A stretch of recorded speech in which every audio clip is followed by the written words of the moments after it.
Um incêndio florestal de proporções épicas atinge Los Angeles, na Califórnia, Estados Unidos da América, deixando um rastro de destruição. O incêndio, impulsionado por fortes ventos, já causou 2 mortes, destruiu mais de 1.000 estruturas e levou mais de 30.000 pessoas a deixarem suas casas. As chamas atingiram áreas nobres da cidade, levando o estado da Califórnia a declarar estado de emergência.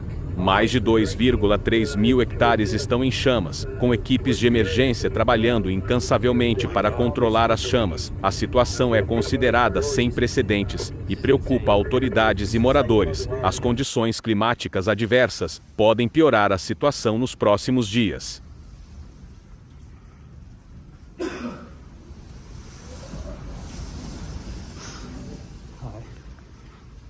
Just be okay. You're gonna be okay. Hi. You're gonna be okay. Oh shit. Yeah, don't worry about that, dude.